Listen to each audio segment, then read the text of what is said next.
Studio all info में आपका स्वागत दोस्तों। मेरा नाम लक्ष्मण परमार। तो आज આપણે વાત કરવાના છે ફ્રી સિલાઈ મશીન વિશે।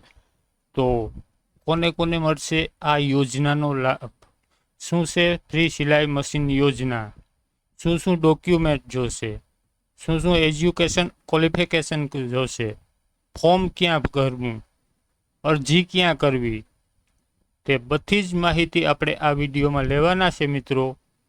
તો વિડીયો સારો લાગે તો એક લાઈક કરી દેજો, ચેનલમાં પહેલી જ વખત આવ્યા હોય તો સબસ્ક્રાઈબ કરી દેજો અને ઓલ નોટિફિકેશન પ્રેસ કરવાનું ભૂલતા નહીં। તમને આવા જ નોલેજેબલ વિડીયો મળતા રહેશે।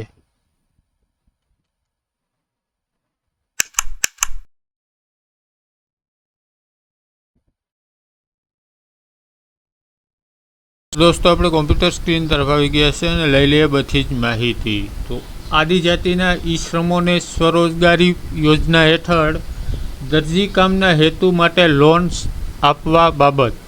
ઓકે મિત્રો, કુલ ધિરાણ કે લોન કેટલી મળશે કુલ, તો કે 50,000 સુધીની તમને લોન મળવા પાત્ર છે। જો તમારે સિલાઈ મશીન લેવું હોય અને સિલાઈ કામ કરવું હોય તો 50,000 સુધીની ધિરાણ તમને ગવર્મેન્ટ તરફથી આપવામાં આવે છે।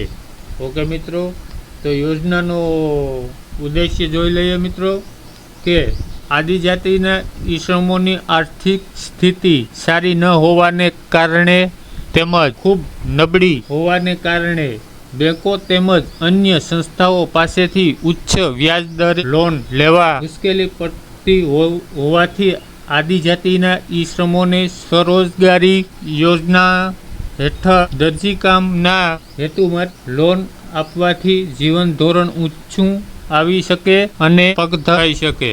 ઓકે મિત્રો, તો આ ઉદ્દેશ્ય છે આ યોજનાનો। આગળ હવે જોઈ લઈએ। હવે મિત્રો, લાયકાત અને પાત્રતા, કેટલી લાયકાત હોવી જોઈએ, શું પાત્રતા હોવી જોઈએ, તો કે અરજદાર આદિજાતિ હોવાનો અંગેનો દાખલો પ્રમાણપત્ર હોવું જરૂરી છે। તમારી પાસે આદિજાતિ હોવાનો દાખલો એક પ્રમાણપત્ર હોવું જરૂરી છે। લાભાર્થીનો ઉંમર 18 વર્ષથી ઓછી તથા 55 વર્ષથી વધુ ન હોવી જોઈએ। જો 18 વર્ષથી ઓછી હોય તે પણ આમાં ફોર્મ ન ભરી શકે અને 55 વર્ષથી વધારે ઉંમરનો વ્યક્તિ પણ આમાં ફોર્મ ન ભરી શકે। ઓકે મિત્રો, ચૂંટણી કાર્ડ અને આધાર કાર્ડ હોવી ફરજિયાત છે। હવે આધાર કાર્ડ અને ચૂંટણી કાર્ડ તમારી પાસે હોવું ફરજિયાત છે અને જે તો બધા પાસે હોય જ આધાર કાર્ડ અને ચૂંટણી કાર્ડ। લાભાર્થીએ જે દરજી કામના હેતુ માટે ધંધો રોજગાર ધિરાણની કરેલ હોય તેની જાણકારી અને આ અંગે તાલીમ લીધી હોવી જોઈએ। આ અંગેનો ટેલરની દુકાન અગર ટેલર, હવે તમે આનો એક અનુભવ તમારે હોવો જોઈએ। પછી તમે કોઈ ટેલરની દુકાનમાં, કોઈ દરજી કામની દુકાનમાં કામ કર્યું હોય અથવા મોટી કોઈ ફેક્ટરી હોય કે કાપડની કે બલ્કમાં તમે કામ કરતા ત્યાં કામ કરેલું હોવું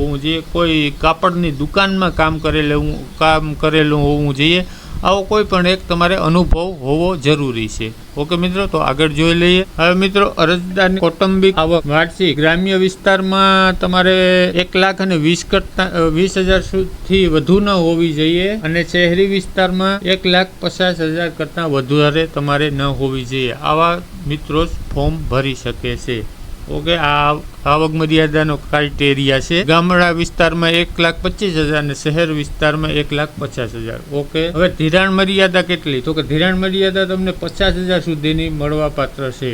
ઓકે મિત્રો, હવે આમાં લાભાર્થીનો ફાળો કેટલો રહેશે, તો કે આ યોજનામાં લાભાર્થી ફાળો કુલ ધિરાણના 10% પ્રમાણે ભરવાનો રહેશે। હવે આમાં તમારે 10% તમારે ભરવાનો રહેશે। ઓકે મિત્રો, બાકીના જે 90% છે તે ગવર્મેન્ટ તરફથી ધિરાણ આપવામાં આવે છે અને 10%નો ફાળો તમારે દેવાનો રહેશે। હવે આ લોન તમે લો જે દરજી કામ માટેની ધિરાણ જે સ્વરૂપે, તેની વ્યાજદર કેટલો રહેશે, ઓકે મિત્રો, તો વાર્ષિક 4% સામાન્ય વ્યાજદર કહેવામાં આવે છે અને સાદું વ્યાજદર કહેવામાં આવે છે વર્ષનું।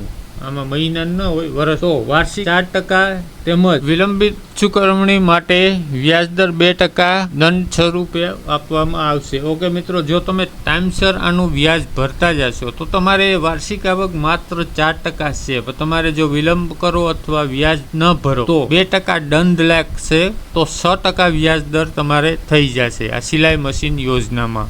ઓકે મિત્રો, તો આગળ જોઈ લઈએ. હવે અરજી કોના દ્વારા તમારે મોકલવી? ઓકે મિત્રો, તો આદિજાતિના વિસ્તારના અરજદારે જે તે વિસ્તારના પ્રાયોજનના વહીવટીદારશ્રીની ભલામણથી દરખાસ્ત મોકલવાની રહે. જ્યારે બિન આદિજાતિના અરજદારે મદદનીશ કમિશનર શ્રી આદિજાતિ દ્વારા દરખાસ્ત કોર્પોરેશન મોકલવાની રહેશે. જે તે આદિજાતિની વિસ્તારના પ્રાયોજનના વહીવટીદારશ્રીનો કચેરી ગુજરાત આદિજાતિ વિકાસ કોર્પોરેશન અથવા કોર્પોરેશનની વેબસાઇટ તો અહીંયા આપેલ છે મિત્રો, જોઈ લેજો. adgijatinigam.government.in ઉપરથી મેળવી શકાય. ઓકે મિત્રો, તો આ વેબસાઇટ આપેલ છે, તે વેબસાઇટ ઉપરથી તમે આનો ફોર્મ પણ ઓફલાઈન પણ મેળવી શકો છો અને ઓનલાઈન પણ અરજી કરી. તો દોસ્તો, વિડીયો સારો લાગ્યો હોય તો લાઈક કરી દેજો, મિત્રો સાથે શેર કરી દેજો.